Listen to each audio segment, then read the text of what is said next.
What's going on, guys? Good morning. Welcome back to United View. Welcome back to another edition of Matchday Reloaded live. As always, once again, here in Panenka Studios. Yes, Panenka Studios back up and running the day after another match day, and we're going to be talking about Manchester United's 2-0 victory over Leeds United yesterday at Ellen Road in the Premier League. Be sure to smash a like on the like button. Be sure to subscribe, bottom right-hand corner. Look at these guys here in the chat. Andre says, on time, you know, if you were part of the member stream the other day, we did a member stream here on the channel, an exclusive stream for the members of the UVMCs, as it were.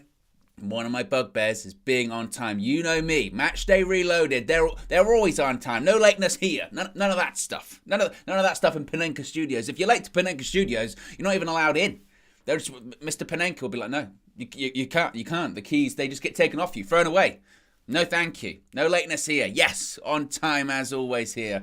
So be sure to smash a like on the like button. Be sure to subscribe. Bottom right-hand corner. We are going to be talking about the Premier League. You know what? My mouse is in such a difficult position to get at this morning. It's so frustrating. I have to go under my microphone and go off screen like this. So if you see my hand disappear off screen, that's why.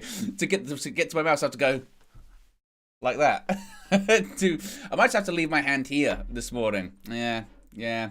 Nevertheless, easily distracted as always. What we got to get into this morning? Well, we're going to get some reaction from Erik ten Hag. We're going to get some reaction from some of the players after yesterday's game, the likes of Harry Maguire. He did start yesterday, Manchester United's captain.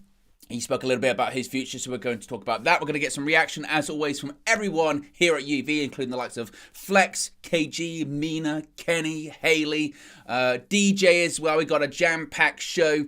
How is everyone feeling after yesterday's result? I mean, I did my fan view after the game, and it's a strange one. It's a good feeling because always a sign of a good team, and if you're going to have a good season is when you win games and you weren't playing particularly well. And for what should we say, 70 minutes, 75? I mean, Rashford scores in the 80th minute. 5 minutes later, it's when Alejandro Garnacho gets his goal. And we're going to talk about all of those individual players as we go on today. But for 75, maybe even 80 minutes, we really were not at it at all yesterday. It was a really poor performance for the majority of the game. It was a poor performance, I thought. I thought that you knew what Leeds were going to do. You know, we knew that before the game at Old Trafford, but particularly when you've played them just a few days prior, you know what they're going to do. They're going to be aggressive. They're going to be high pressing with a lot of intensity. They're not going to give you a lot of time on the ball. We know what the atmosphere is going to be like at Ellen Road as well. A really hostile atmosphere. And in both halves, really, so if you want to count them up, the two halves at Old Trafford and then the two at Ellen Road, we started slow again. And I think against a better side, or a side that was more clinical than, say, Leeds, I think we would have been punished quite a bit yesterday, because for large portions of that game, we were just not at it at all. We were really, really slow, really lethargic on the ball. And I don't know whether that's just down purely to fatigue.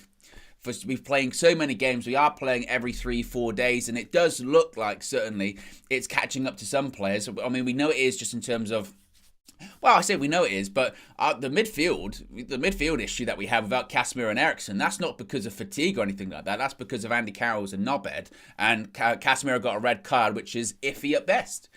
But nevertheless, we were slow, we were lethargic on the ball. When a team's pressing you that aggressively and with that level of intensity, take a touch, get out your feet straight away. You needed to move the ball quickly, and we weren't doing that. And we were taking too many touches on the ball. And then when we did pass the ball, it was sloppy, and we weren't taking care of it, and we were making individual errors and individual mistakes. And as the game went on, you thought to yourself,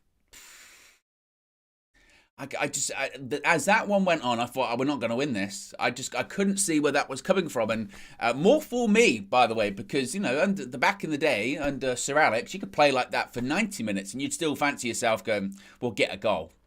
We'll get a goal. And as KG keeps saying, I forget. As KG always says, gotta believe. Got to believe. You've got to keep believing when you've got this group of players, and particularly this manager. You've always got to believe. And that was the key thing yesterday, the manager.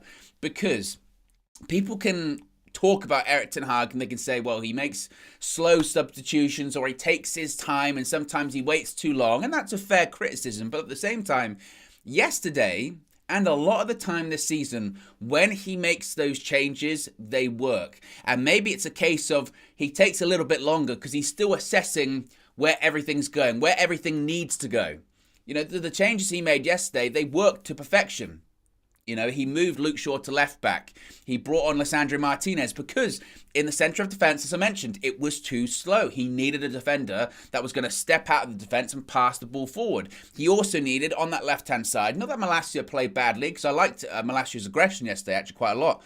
But on the left-hand side, we just needed that extra bit of quality. We needed that extra bit of technique, that ability to get the ball in the box when we had the opportunity. And what happened? Sabitzer puts the ball out to Luke Shaw. Shaw, ball in the box. Rashford, goal. You know, it's those kind of changes. There's also the change in shape. And we're going to talk about this a bit later on. But Weghorst into a number 10 role, a 4-1-1. Yeah, 4-4-1-1, excuse me. Whereby, you know, Weghorst is just behind Marcus Rashford. That worked. And I don't think anyone was sitting at home saying, oh, yeah, Weghorst needs to go into number 10. Nobody was saying that. But Ten Hag can see things that other people can't. And for the second goal, obviously he took off Sancho as well. Garnacho came on, which is, again, that's Garnacho's role. That's where he's at in this stage of his development right now. Okay, all of those haters in the mud, all of those critics shushed by the man himself, Alejandro Garnacho. That's where he's dangerous because he is so direct, because he's so fast, because he's got that confidence in his ability. He's that unpredictable that when he comes on with 20 minutes left or however long it is, defenders, they've like, I've just been playing for 60, 70 minutes here. Now I've got to go up against this kid who's just going to run at me for the remainder of the game. And that's what he can do. And as I mentioned, Weghorst gets the assist, lays it off for Garnacho, still has a lot to do inside of the post, does the eyes, does the keeper as well with the eyes. It's a fantastic finish. And as I mentioned, all of those haters, and we need to, and you know, even if, you know what, I'm going to give those haters the benefit of the doubt this morning, guys, because I'm going to say, even if you criticise Garnacho, you wrote him off after that last game, take it as a lesson, right? It's not even about being in the mud. Take it as a lesson. One bad game does not make a bad player. In the same vein as Marcus Rashford, one bad season does not make a bad player. Support your players. Back your players. Support them. Support your manager. Support your team. What a novel concept. What a novel concept to support your manager and support your team, especially someone like Alejandro Garnacho. He's 18. This is his first season in the first team. He's not even had a full season in the first team just yet. And for a large part of the beginning of the season, he wasn't even really around it that much. It's only really been the sort of winter months that he's come through. So if he has a bad game, and to be honest, if we're saying that game midweek was a bad game for him, that's not too bad because he was still in positions. Against Leeds at Old Trafford, he still could have had 2 goals. And people are criticising him because, heaven forbid, he missed a couple of chances. Oh my goodness me. It's not as if the greatest players in football history have never missed opportunities. They're going to miss chances. You know, he's going to develop. But back him, support him. His manager did. His manager did in the press conference when they tried to shake things up with him, going, well, he looked a bit unhappy when he came off. Ten Hag said, I didn't see that. He's got confidence. He wants to play. That's a good thing. As he mentioned, he was lively against Leeds in midweek. He got in good positions. Yeah, he has to score because that's your bread and butter. As a footballer, that's what you're going to be judged on. But none of this, just writing them off. I mean, we see it so often in today's age, not just with United players, just football players in general, to be honest. One bad game, they're terrible. One bad miss goes around on social media. This guy's rubbish. That person's rubbish. Oh, he's a fraud. He's a fake. He's a this. He's a that. Blah, blah, blah. Come on. Come on. It's just like, especially someone like Garnacho. Do you not realise the potential that this guy has to come into this side at 18 during this season at this club? It's not easy. And this club, one of the biggest, if not the biggest club in the world, the pressure, the expectation. Many a senior player have been in his position and failed. We're talking about Harry Maguire early on. He clearly can't handle that pressure of the shirt. Garnacho can. So support that. You know, it's just, it's crazy. It's absolutely crazy. And it makes you wonder, doesn't it? Like, if certain other players, when they came through in United's side, if the scrutiny of social media was around then, some of the opinions. Some of the opinions that would have been around. Ronaldo, he does too many flicks. Get him out. Get him out. What does he know what he's doing? Right? It's just, it's nuts. Absolutely nuts. It really, truly is. What are you guys saying as well here in the chat this morning? Lil Yo-Yo says, Panenka Studios, of course. Joffrey says, get those likes up. Absolutely, got over 500 people watching, less than 100 likes. Yeah. People's eyebrow. Yeah. That's what we're going for. Let me know if you watched the Super Bowl as well. I tried. I tried to stay up. I just got so tired. I know who won. It was the Kansas City Chiefs, and by all accounts, it was an amazing game. So if you did watch it, let me know your thoughts. And let me know if you're a fan of either the Chiefs or the Philadelphia Eagles. If you are a fan of the Eagles, commiserations, of course. But by all accounts, I heard it was a fantastic game, certainly. Let's get to some quotes, actually, here, because I haven't even started when it comes to that. Eric Ten Hag and Marcus Rashford said, quote, what a strike. That's what he's aiming for every game. I told him at the start of the season, every game you will be in the position to score and you have the capabilities to score. It's about keeping focus. If he does that, he scores. When he spoke, also continued to talk about him, he said, quote, definitely one of the best strikers in Europe at the moment. I was convinced from the first moment. I was really excited to work with him. I thought I could get more out of him. He has such high potential. And you know what? Eric Ten Hag, because since day one, this guy has backed Marcus Rashford. If you go back to not Ten Hag's first press conference where he was in Manchester and he was in the grey suit and he said era's come to an end and all that kind of stuff, but the first press conference he had on tour, it was Marcus Rashford sitting next to him. And since that day, he has backed him no matter what. Through pre-season, where Marcus Rashford still was, struggling with that confidence a little bit. But Eric Ten Hag has backed him and backed him and backed him and put his arm around him and said, I believe in you. I believe in your qualities. I believe in your abilities. I believe in your potential. You can be great. You can be fantastic. And look at it now. Talk about proving dividends. Talk about paying off big time. And that's one of the key aspects to Ten Hag that I'm not even sure actually has been spoken about enough this season, is his man management. Look at the way he's handled certain situations. When it comes to Marcus Rashford, that's not an easy situation to come into. With Rashford, with the season he had last year, and the scrutiny and the pressure that was on him, and I think a lot of Manchester United fans at the beginning of the season, even when I did at the beginning of the season when those reports came out about him or his brother having those talks with PSG. My mindset at the time was, and this was about everyone, it wasn't specific to Rashford, but it was, if he doesn't want to be here, he can go. And Ten Hag, and I think now it's a case of, give him a new contract. give him a new contract. I mean, you have to be fair. You do, because we say all the time, don't we, about new contracts, especially in the last decade, being given out when people don't deserve them. And Eric Ten Hag has put in this mantra almost of you have to earn it to get it, right? You have to earn a new contract if you want a new contract. Marcus Rashford's earned it. There is no doubt about it that he has earned a new contract if and when he does get it, and he will get it. Make no mistake about it. You don't have the form that he's had this season and not earn it. Now, granted, I know what a lot of people will say. They'll say, well, Owen, let's still wait till the end of the season. I agree with you. Let's wait till the end of the season because you have to prove it in terms of consistency, and you have to prove it over a long period of time. And in the same way that one bad season doesn't make a bad player, one good season doesn't make a good player. The best, the real elite level in football are the people that not only do it week in and week out, but the ones that do it year in and year out. Every single season, you can count on them to deliver. And Marcus Rashford has still got a way to go when it comes to that. But we, as a fan base, have spoken so much about players earning what they're given at Manchester United, and Marcus Rashford's on the road to doing that. And again, that's because of Eric Ten Hag. And obviously because of Rashford himself and the work he put in, but you need that manager, you need that inspiration, you need that point of motivation. And he's handled that so well. And as I mentioned, it goes back to his man management skills, the Jadon Sancho situation. Lesser managers would have handled that very, very differently. To be honest, if Ollie was still here, if Ranić was still here, probably even Jose as well, they'd have just kept playing him. Or he'd just been on the bench and it would just been a case of he's not playing well and you're in a rut and you get worse and you get worse and you get worse and you're worse. And Ten Hag said, right, let's stop it here.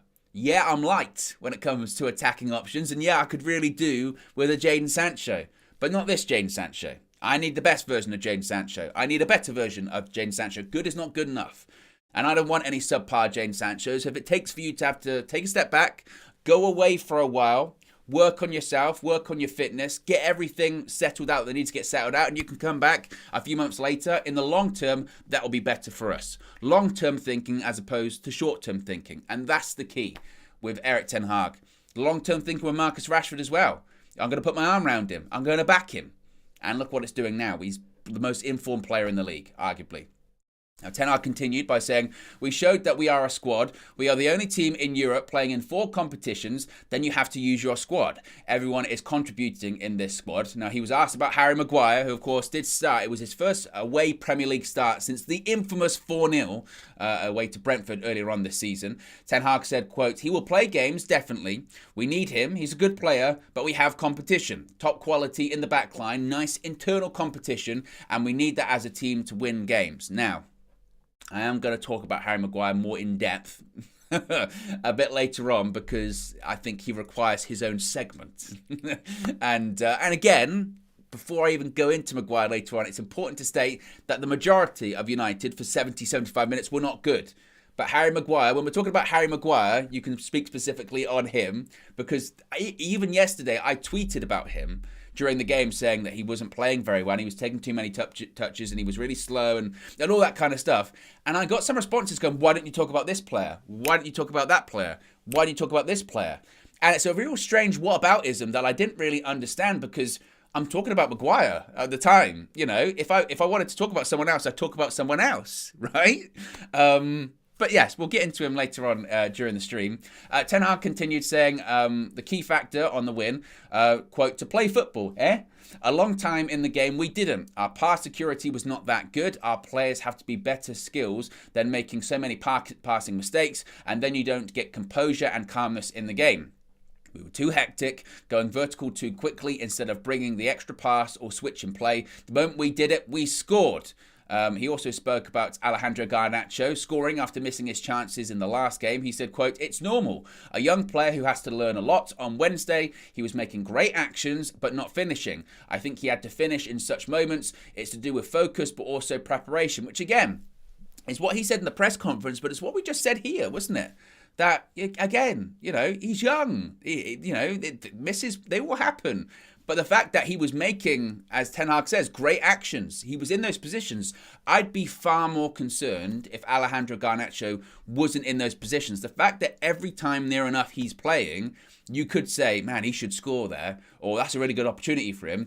That's the positive. Because if you're getting in those positions, you can just be coached into what Ten Hag says. A bit of composure, working on your finishing, understanding the situation you're in. Because his natural instincts, his natural game is getting him in those positions to score goals. And that's the bread and butter for an advanced player like him. So, again, he shushed people for a reason because the overreaction was just nuts. Absolutely nuts. It was crazy. Ten Hag said on Rashford's header, quote, it's about arriving in the right moment. Our players will give him the ball and it's to do with belief. In every game he will get chances because he has the capabilities. Then it's about mental, keep the focus and the belief. I'm especially happy for the fans of Manchester United that we won this rivalry. Still a bit disappointed about Wednesday, but in a rivalry you can sometimes drop points that you don't want to, but we came back. We win away. I think it will really push us more and help us in the next coming games. The spirit will keep going. We have to now focus on the next game, a different competition, but a great game. Oh, Erik ten Hag, honestly. My manager. And again, go back to earlier on in the season. Remember that? Oh, he's not very good with his English. Well, look at him now. Give him time. Honestly, absolutely nuts. Absolutely nuts. Anyway, let's get some reaction. This time, firstly, we'll get some reaction from Flex. He was at UVHQ. Here's what he had to say. Of course, I know we had a laugh about it and stuff on the stream, but couldn't get him into the game. And you know what? Look, the thing with Weghorst is this. The level that Manchester United strikers should have, ideally, obviously, we wouldn't have a player like Weghorst, but he's here on an emergency loan. He's here to help us out, and he's available. And you know what? I commend him today. Not just for being available, but actually managing to hang on in there and, maybe, again, play through a bad period. Just the same way that Rashford was kind of non-existent and not having a very good game. He stays tuned in mentally and gets his goal, which I'll get to. And Weghorst demonstrated some of those similar capabilities. You know, Ten Hag, wants characters. He wants people who have the characteristics able to play for this football club, and get us through moments. And I'm not saying longevity-wise, Wout Weghorst is the one, but he proved today that actually, if you get asked to do a different role, if the manager changes it slightly, can you go with the team and can you up the level? And he did that. So he played a part in the second goal. And actually, he wasn't fantastic in spraying balls and controlling the game when we went to a 4-4-2 or sort of a 4-4-1-1 with Weghorst just off Rashford. He wasn't doing that. But what he was doing was becoming more involved than he was in the previous 70 minutes. So you have to commend him for that. Rashford, like this, honestly, I'm just running out of words. I am running out of words because, again, I think it's actually more impressive the fact that he didn't play well for a large moments, partly because Leeds' tactics in wide areas was good, but other than that as well, getting a little bit frustrated, wasn't much quality about what he was doing. Mina touched on it as well in her views, that actually it was a bit like him away at Palace. It's just that he got the goal this time. So I agree with that. But like the celebration says, he just stays tapped in. He's going onto the pitch knowing that he's going to get a chance and he's going to score, or he's going to be able to assist or impact the game positively. Doesn't matter if he's played awful for 80, 85, 88 minutes. He doesn't care. He knows that the chance will come. And that is coming from his mentality. That is coming from his willingness to stay tuned in games. And also, it's aided by Erik ten Hag, who continuously managed to change the game in game to the better of Manchester United. He did it in midweek when he made the changes after about 60 odd minutes, when he put Rashford up front, took off Weghorst, took off Garnacho, and brought on Pellistri and Sancho. And he did it again today when Sancho came off, Garnacho comes. Big up Flex, as always, there in UVHQ. Yeah, he mentioned Wout Weghorst, and I do want to touch on him because he got criticised in the week against Leeds, and he came off, and there was the discourse was basically, oh, he played better when Weghorst came off. And I saw yesterday Sky put up a graphic. It might have been at the beginning of the second half. I'm sure you probably saw it do the rounds on social media. That was already suggesting that we play better without him and we score more goals without him and all that kind of stuff. And I thought that was harsh. I thought the criticism of him in the week was harsh. Yes, we played better when he came off, but that wasn't necessarily just because of him. That was because Erik ten Hag changed the shape and other players came on and other players reverted back to their better positions, and crosses actually got put in the box that Weghorst would have probably liked. Yesterday, for about 70, 75 minutes, I didn't think he was particularly great. I thought his hold-up play could have been better. I thought his touch could have been a lot better. And sometimes balls were put into him and his layoffs weren't there and his passing wasn't there. He got caught offside a couple of times. But again, Erik ten Hag realised what he was capable of and realised and recognised his qualities. And he did something that I don't think anyone probably would have predicted that he would do. And I don't think many people would have been screaming at home for him to do. And that's dropping a little bit deeper. Rashford went through the middle, yes, but Weghorst didn't come off. Weghorst just dropped a little bit deeper as a number 10. His hold-up play got better and he got an assist because of it.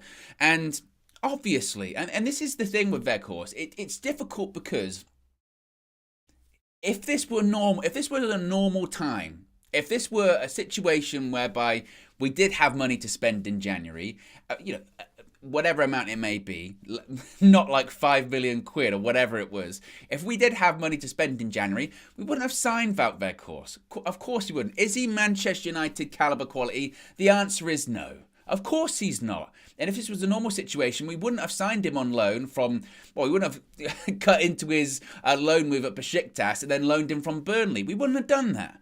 But it is what it is. The circumstances are what they are. And that is that we didn't have a lot of money. We were in a situation where our backs were against the wall because the striker, we spoke about Erik ten Hag backing players, the striker that we had backed in Anthony Martial, he can't play. I don't know what's going on with him, but he plays 20 minutes of football and then he's out 3 or 4 weeks. That's not sustainable. The other striker that we started the season, Cristiano Ronaldo, that didn't work out, clearly. He's in Saudi Arabia now, scoring hat-tricks and all that kind of stuff, and Piers Morgan going crazy on Twitter. He's like Jim Carrey in Bruce Almighty. Every time Ronaldo touches the ball, he's like that every time he does it.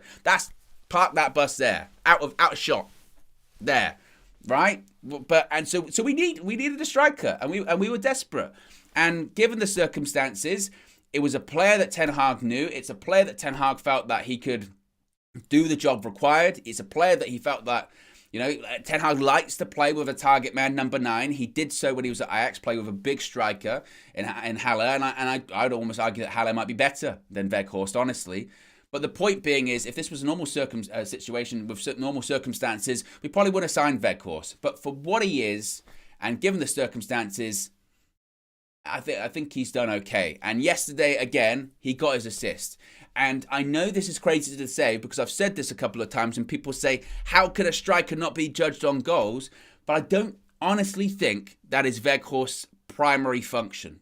I really don't. I think Weghorst's primary function is to link up the play, to receive the ball, to bring in defenders, to bring in the fullbacks, give a bit of extra space for your inverted wingers, your Rashfords, your Garnachos, your Sanchos, whoever it may be, Bruno Fernandes, and let them do the majority of the goal scoring. That's really the situation without Weghorst. Now, again, yesterday, he wasn't great for 70, 75 minutes, but he still got his assist, and he's still going to be playing games. Why is he going to be playing games? Because he's the only striker that is fit every single game. And that's going to be the situation. Now, could we see a situation how it ended yesterday, where Rashford goes through the middle and Weghorst drops as a 10? I don't know. I don't know how comfortable I would be starting in that fashion, because I think that's a tactical pivot that really worked. It changed the game yesterday, but in terms of 90 minutes, I'm not sure if that will work. But I do think also the United team need to understand how to play to his qualities, because again, his hold-up play wasn't great yesterday, but the service into him wasn't that great either. Some of the passes for 70, 75 minutes were shocking. Ten Hag said it himself. The security on the ball, the quality of pass was awful at points. So, I've seen a lot of people writing him off already. KG saying he's not to the level or the quality of Manchester United. Well, we know that. We know he's not to the level of Manchester United because in normal circumstance he wouldn't be here. But he is here. Play to his qualities, make sure the service into him is good, and learn how to play with him. Because against Leeds in the week, we didn't play to his strengths at all, and then we wonder why he wasn't that involved in the game, in my opinion. So, but again, I know that's going to be quite a controversial thing, or I know people have their different opinions on him. Let me know your thoughts in the live chat. Let me know your thoughts in the comment section below. Let's see what you guys are saying in the chat before we move to another clip here. Pyramid Scheme says, I need a striker who shoots. A defender, as a defender, there's nothing easier than playing against a striker won't shoot. Alex says Weghorst will end the season with a minimum of 3 trophies. My goodness me. Leslie says no one ever passed Weghorst, not even one pass. The Reckoning says he's a stopgap signing. We're lucky we got him, to be honest. Martial can't keep fit. And to be honest, that's kind of my mindset on it, is that yes, we can say that he's not to the quality of United, but we know that. There's no point getting outraged by that because we needed a striker. We really did. FJC says he's fit and available, so it's good. Ten Hag can work with average players. Martial is an issue. Yeah, and I agree. I do. We got nearly 1,000 people watching, less than 200 likes. So if you haven't already, click that like button. Be sure to subscribe, bottom right-hand corner. Remember, you can join the UV Members Club too. Links in the video description. There's also the pinned comment in the live chat. You get your badges, your emojis. There's like 17 emojis at this point in time. You can fill up the chat with them right now, the members. There's the multiple KG emojis, Boy Kev, Flex, Mina. There's Booker T in there. 5 time. And you get access to exclusive members-only content, UV Raw. As I mentioned, I did a Q&A the other day. We're going to be doing a load more of them as well because I really, really enjoyed that. That was a lot of fun. I was only scheduled to do that for like half an hour or something like that, and ended up nearly going a full hour. And the questions were all over the place. It was brilliant. I had so much fun. It was a lovely Saturday evening. So if you haven't already, you can join the Members Club. As mentioned, links in the video description. It's also the pinned comment in the live chat as well. And as I mentioned, if you haven't already, let's see if we can get to 200 likes. I mean, if we get to 200 likes, you never know. We could get up to 1,000 people watching for Matchday Reloaded solo stream. Come on. We can do it, yes. Now, speaking of Weghorst, one of his critics has been one Mr. The Comedian, KG, the Comedian. And I don't know if he officially apologized to Weghorst after the game yesterday. Well, you decide for yourself. Here's what KG had to say. United 0, Weghorst 2, United 2. Say sorry, bro. I'm not letting you get. Say sorry. Do you know I did? Again, you know what, Weghorst, well done for being in the number 10 today. He played good in the number 10. Yeah? But I done my thingies because I said I knew you were going to start like this idiot thing. Yeah. And I went on to who scored. No, I went on to, I just checked. And I was saying, raw, bro, man's winning. I checked in terms of aerial, it was 1-1. Winning 2. You can't do that. It's, in terms of the role that I expect from him, I just want him to be good at those things. I compare it to this. Like, I had a teacher, my, maths teacher, hated me, and he said, you know, my issue with you is you have potential, but you're not playing to you're not doing your full potential, so it frustrates him. So not like I'm as bad as everyone else, I think I can get more from you. So my Weghorst thing is if you want to call it agenda, is I just believe that there's more in there, in just from a physical presence. My number 9 should do that, but in the 10, he was good. So Weghorst, big up for what you did in number 10, but I need more. Is that bad to say? I feel you could have just said sorry. No, because I think it's fair. I think what I'm saying is no, because I checked. No, because I knew I wasn't getting crazy. I went on to thingy. Looking for the stats. I went on to your thing, because I needed to say, look, there's not. I know what's making me mad, and it's like I'm seeing something from your game that you're not giving me, but I don't want to focus on again. I won't. Yeah, we won. Yeah. I won't focus on and he had a part to play. And he got an assist today. Where I am muddied because I wanted him off the pitch. It's funny hearing you say that. I'm muddied because I wanted him off the pitch, but then in the grand scheme of things, I'm in a very good place. Because Leeds, Ten Hag didn't listen to you. He went, KG wants him off. Watch this. Watch this. Again though, I want to praise the manager today. Again, this is why he has his job and we're the fans. You actually love Eric Ten Hag, I love him, bro.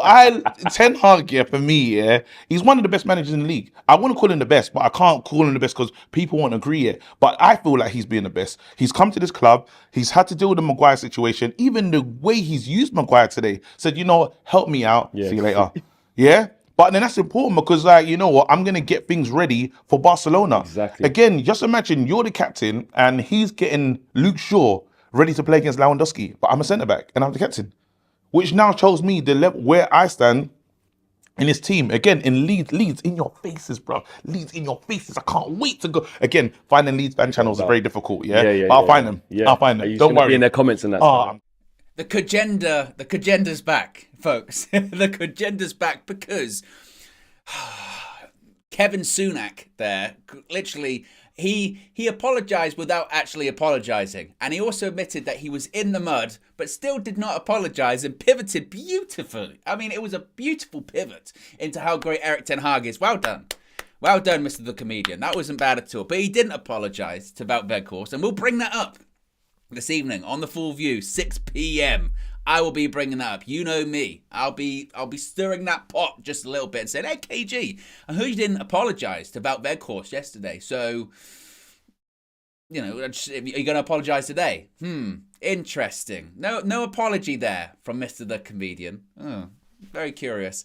He did go on to say later on, not in that clip, but in his full fan view, and of course all of the fan views are available on the channel at the moment, that we need to sign Sabitzer in the summer. Now, it was reported, I think it was from Rob Dawson from ESPN, did say that Manchester United had already said to Marcel Sabitzer, if you impress, we'll look into making that deal permanent in the summer. And I thought Sabitzer did well yesterday. Again, like everyone, for 70, 75 minutes, got overrun. That midfield massively overrun. Gosh, we miss Casemiro. Oh, feel like pure shit. Just want Cass back. Oh, and he's going to be back Thursday, Europa League. Sabitzer's not going to be available, though. He's suspended. His suspension carries over from Bayern Munich. But, man, we miss Casemiro so much. I mean, of course, we're going to. But I mentioned this on Twitter yesterday, too. Obviously, we miss Casemiro. But we do miss Christian Eriksen. We miss that combination. We miss that chemistry. Because, yes, obviously, we miss Casemiro more. He's so important to this team. And in a game like yesterday, where not only did we need that bit of aggressiveness, but we also needed that composure and we needed that quality on the ball that we just didn't have in the middle, and we needed that experience which we were missing with Casemiro. But at the same time, we miss what Christian Eriksen brings as well. I've seen a lot of people not being disrespectful, but just kind of maybe understating what Christian Eriksen brings to Manchester United, because of course, Casemiro, he's the bigger miss. But Christian Eriksen, for a lot of the time this season, was the pass before the pass. Keeps things ticking over. And what did Ten Hag say after the game? What were we talking about earlier on? quality on the ball. Christian Eriksen is quality on the ball. He's composure on the ball. Every pass is going to connect. He can find gaps. He can find pockets. And again, yesterday, we needed that. We needed someone that could just get the ball around quickly, keep the tempo going. And obviously, Casemiro is the bigger miss, but we missed that. We missed that chemistry. We missed that partnership. Think how much of a blow that is to this team. Not only are you missing Casemiro, but you're missing that midfield partnership that you've played for pretty much the majority of the season. Even in those lesser games, even against the likes of Reading in the FA Cup at home, which is a given, he was playing Casemiro and Eriksen because that's the partnership. And to lose them, of course, then you're going to have a midfield pair in Sabitzer and Fred that look like strangers, because they are. They've only started. That was the second game they started together. And I thought as the game went on, I thought they did okay. As I mentioned, Sabitzer for the first goal gets the ball out to Luke Shaw, who can put the ball in the box. I thought that was a good pass. I thought he looked lively. I'm interested in the pairing of Casemiro and Sabitzer. I think that will do well. But in the same vein, I think Casemiro and Fred will do well as well. I don't think either, to be honest, is of the level of Casemiro and Eriksen. I think there's been a bit, understated. I really do. About Eriksen's involvement. I've seen a lot of people sort of going, we've got Sabitzer now, it's fine. Well, Sabitzer will give his own thing, but Christian Eriksen, let's put some respect on Eriksen's name as well, because again, he's really, really important. Really important for us. And when he gets back, I think it was at the end of April, beginning of May, he's going to be really important again for us. No doubt about it. I thought Sabitzer did well yesterday. Fred got man of the match. I'm not going to say I was surprised, because the stats are there to back it up. I think he won the majority of his tackles, the majority of his duels. I think he made quite a few interceptions. Still, it's a case of Fred's role in this United side cannot be a regular starter every single week. It can't. It can't be, because he's too inconsistent and he is too erratic. His role and what he's perfect for in this team is coming on 20 minutes, bit of energy, bit of bite in the midfield. Big game, I need you to man-mark someone like Kevin De Bruyne. That's his role. Every single week, you never know what Fred you're going to get. And like I said, he got man of the match yesterday. Could have easily gone to Rashford. I think the Premier League man of the match did go to Rashford. But again, for 70 minutes, we weren't great anyway. But his issue's consistency. That is what it is. But with a Casemiro beside him, it can be guided through and it's okay. But every single week, I don't know about that. But Sabitzer, I'd be very happy to have Sabitzer after the season. I think, again, go back to that January transfer window. Given the circumstances, we could have done, oh my goodness, a lot worse. We pulled one out the hat when it came to Marcel Sabitzer. But at the same time, those people that are like, oh, Eriksen, it doesn't matter now, we got him. It still really does matter. I want Christian Eriksen back, because he is so important. He really is.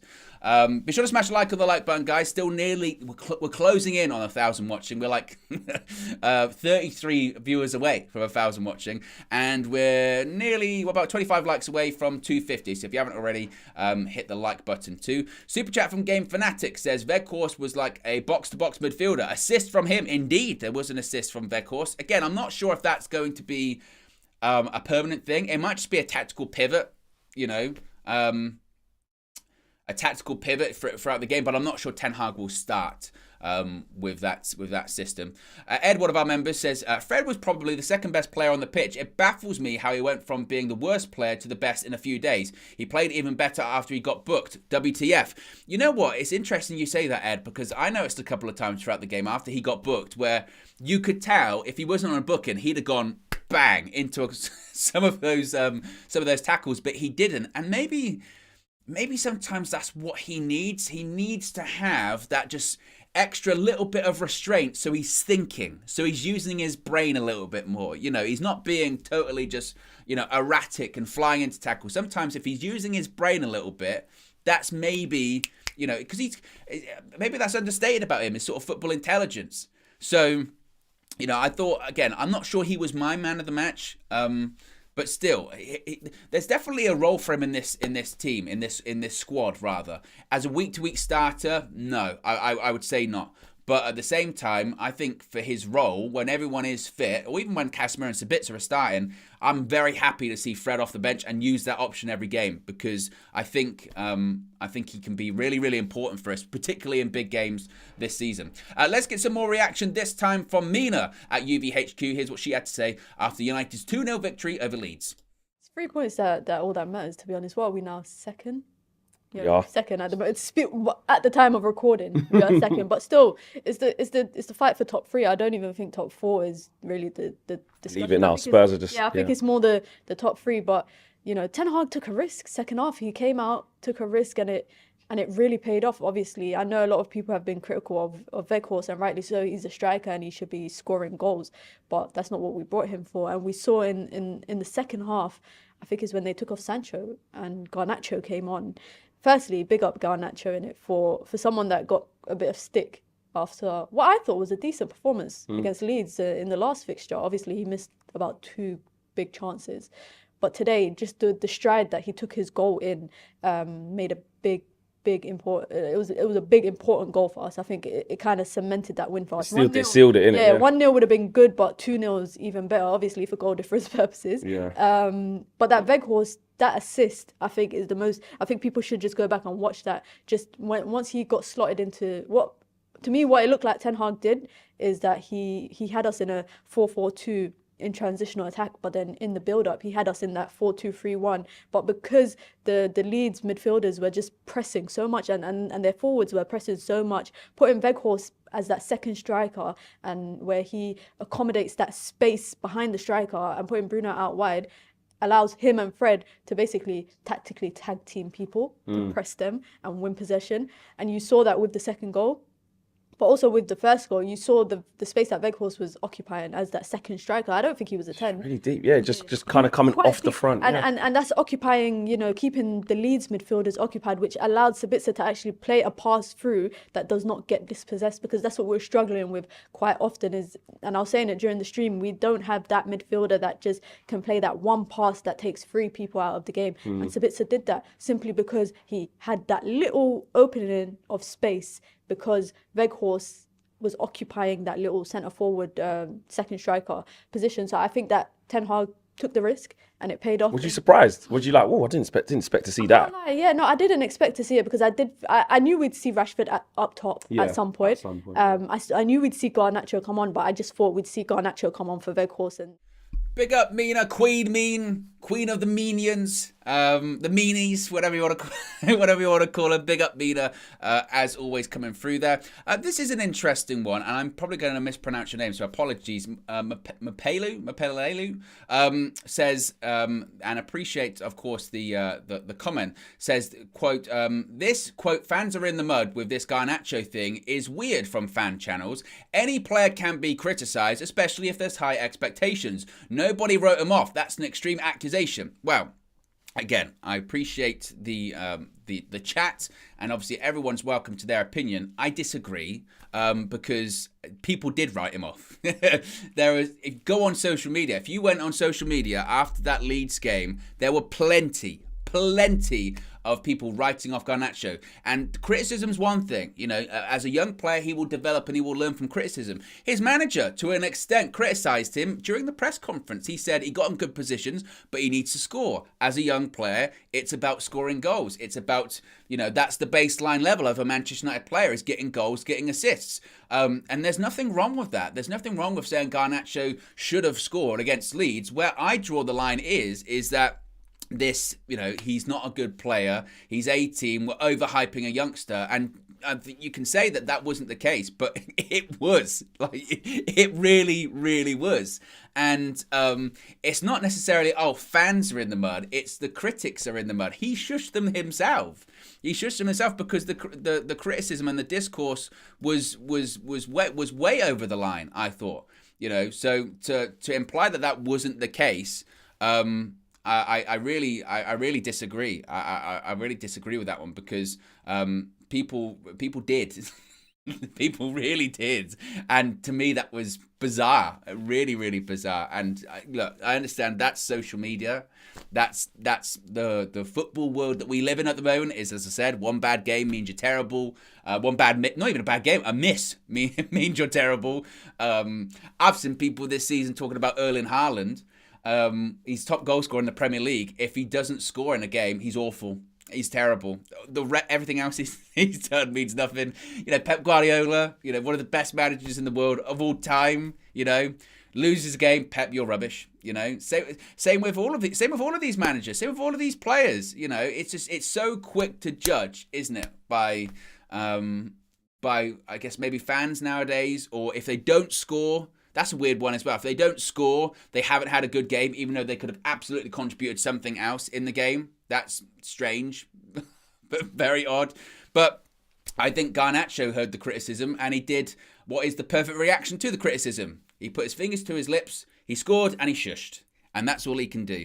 And even if he does that, there will still be people that will critique, because people can't admit they're wrong as well, especially nowadays. You have to dig your heels in even further. Nevertheless, as I mentioned, I think that you back your players. I mean, what a novel concept, back your players, certainly. Let's get some more reaction, this time from Kenny. I spoke to Kenny after the game. Here's what he had to say on United's victory at Elland Road. Feeling like it was Dog and Duck 0, Rose and Crown 2.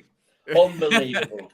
The first half in particular, we started off and they didn't come at us and I expected that. They didn't come at us. They set up the same formation, 4-3-3, but they didn't come at us. However, Harry Maguire looked so nervous. Dalot was very poor. De Gea was shaking his head all the time. And I'm thinking, oh no, this is not looking good.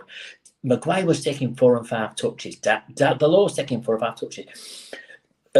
Sabitzer and Fred weren't coming forward to take the ball off them. It was awful. It was absolutely. And Leeds themselves, they weren't good. If we'd have played a good team today, that game would have been over in the first half. Yeah. That game would have been over with. Then what you found out was that once we was going into the midfield, Sabitzer and Fred were putting in rash tackles. The next thing, Fred gets boots, Sabitzer gets boots. So that, for me, then set the formation for the second half. In the first half, I think our only shining light was Jadon Sancho. He looked cool with the ball. Yeah. He was putting little passes in or whatever. But I thought, how have we got away with this at 0-0? How have we got away with this at 0-0 at half-time? I think we had one shot in the first half. Our transition was awful. Then in the second half, I think what happened was they came out. They've been in at half-time, and their manager must have said to them, Luke, if we attack them like we did in the first half at Old Trafford, in the second half at Old Trafford, we'll get something out of this because they're not playing well. He knew, we all knew, Fred was on a booking, Sabitzer was on a booking, so they could afford to run at us and press hard, because Fred pulled out of 2 tackles. He completely pulled out of 2 tackles in the middle that he would never have done. However, Fred being Fred, just did enough, and I've just seen he's got man of the match. He's got man of the match. Yeah, no, you know what I mean? He got man of the match, and he was reckless at times. He was reckless, but it's Fred, and he's tenacious, and Big up Kenny, as always, chatting to him after the game. It's always a pleasure. Be sure to smash a like. We've got over 1,000 people watching now. See if we can get to 300 likes with 30 away. Makish has been a member for 2 months. Appreciate too much of the support. Says, Harry Maguire mentioned in the post-match interview that taking 4 or 5 touches before moving the ball was part of the game plan. Thoughts? Well, I said I was going to talk on Harry Maguire, and I'm rapidly running out of time, but I will talk about him because I thought yesterday, and again, preface this by saying it's very easy to single out Harry Maguire because I know social media. What I mean by that is it's easy to do it because if you want to get social media clicks or whatever, you single out Maguire because it's easy. But yesterday he was, I thought, particularly poor. I really did. I was really surprised and baffled by. I think it was half time on the coverage. Some of the commentators were saying, "Oh yeah, Maguire's having a good game," because it just, I mean, in the second half in particular, there was a 10-minute period where he did like 2 or 3, probably 2 or 3 hospital passes. And again, they were bad passes and they nearly cost United goals. And it was slow. It was lethargic. And again, he can say it was part of the game plan, but I felt he took 4 or 5 touches because he doesn't look confident on the ball. He cannot be a progressive step out of defence with the ball playing centre half because he didn't look confident with the ball at his feet. It was slow. It was really slow. And Ten Hag had to bring on Martinez to have a defender that can take one touch and get the ball out of his feet or can drive forward with the ball. Maguire can't do that. And I almost feel sorry for him to an extent because he cannot do that. He is a player that can't do that. And he would be better off at another club that doesn't play like that because he cannot do it. But at the same time, it did nearly cost us a couple of times yesterday. It was poor. It was slow.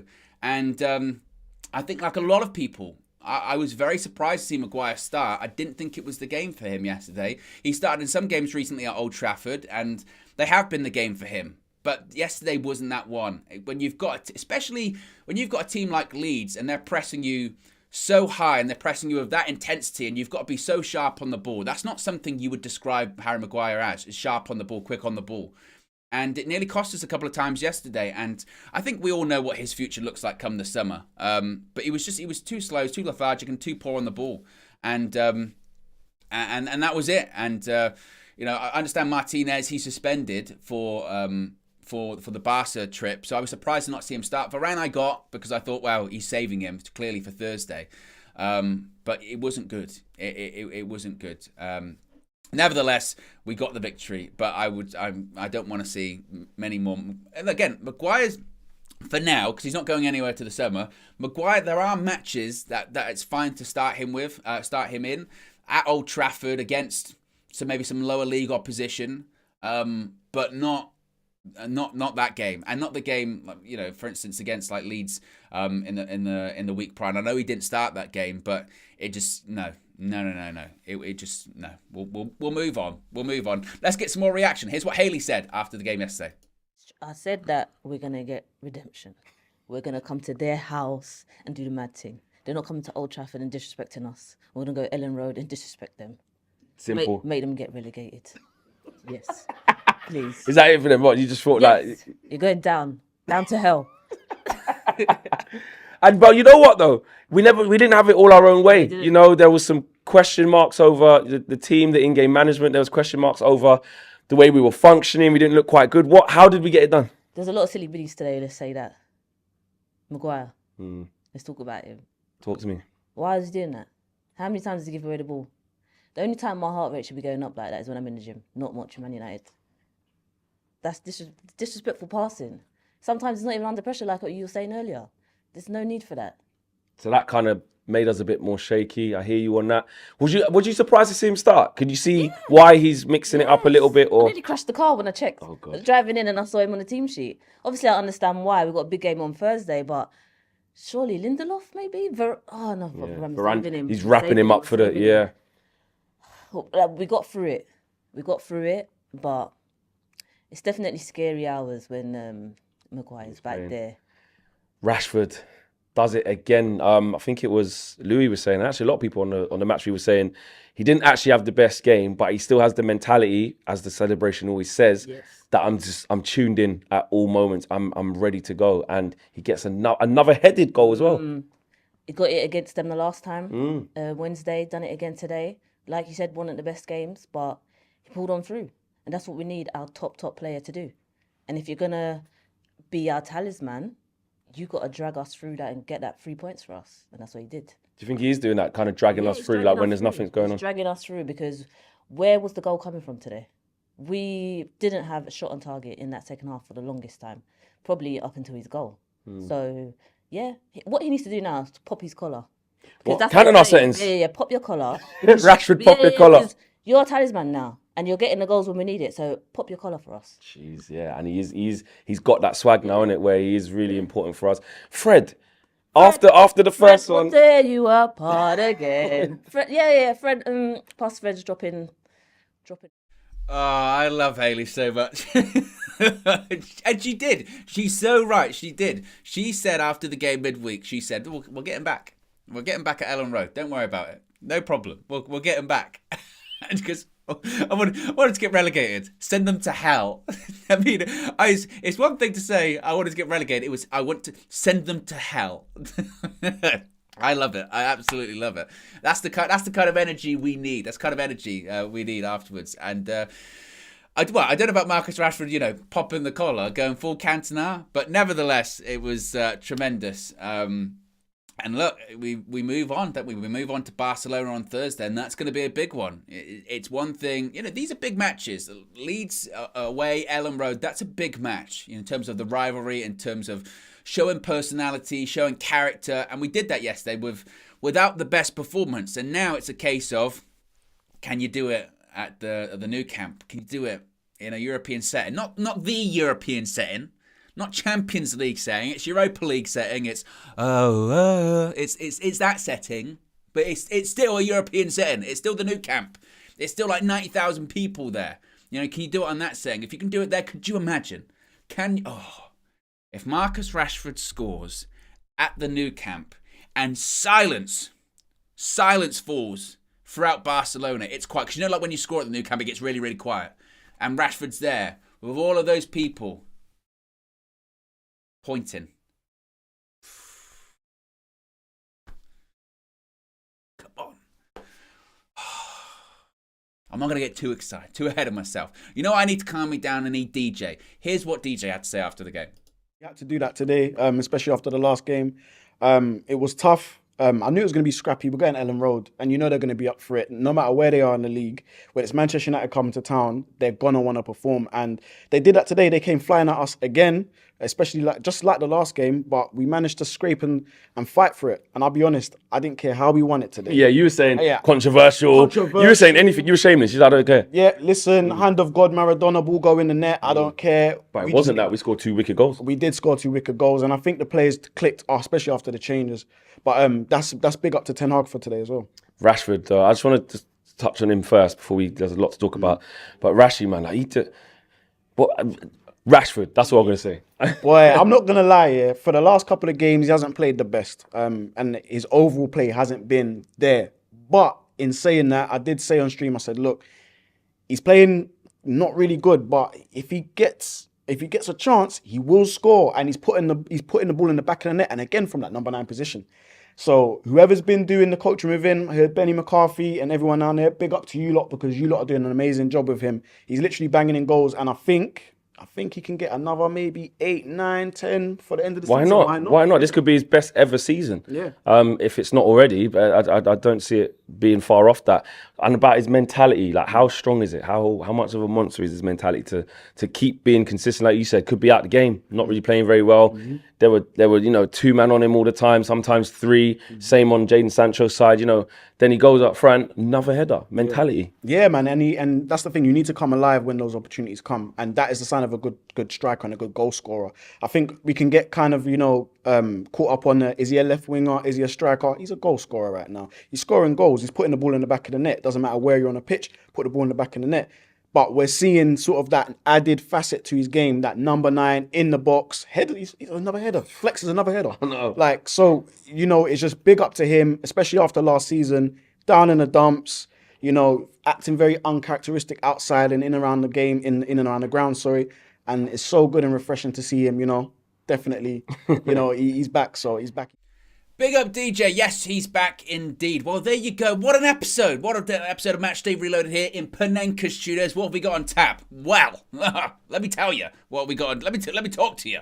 What we've got on tap this week. We've got a big week. A massive week, because of course there's a big game. There's a little game Thursday. I don't know if you've heard about it.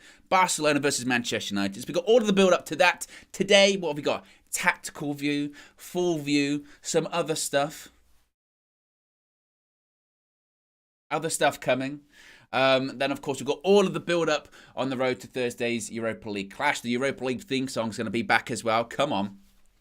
So if you haven't already, be sure to subscribe, bottom right-hand corner. Click the notification bell. You're going to want to be notified every time a new video comes up, every time a stream goes live, because there's going to be a lot. So be sure to subscribe, bottom right-hand corner. As I mentioned today, tactical view, full view, 6 p.m. I'll have the full crew there as always, and all eyes turn to the Europa League now. All eyes turn to the Europa League. All eyes turn to the Nou Camp. Come on. Got to keep the momentum going. I'm out of it. Have a good Monday morning, and I'll speak to you again very soon. Peace.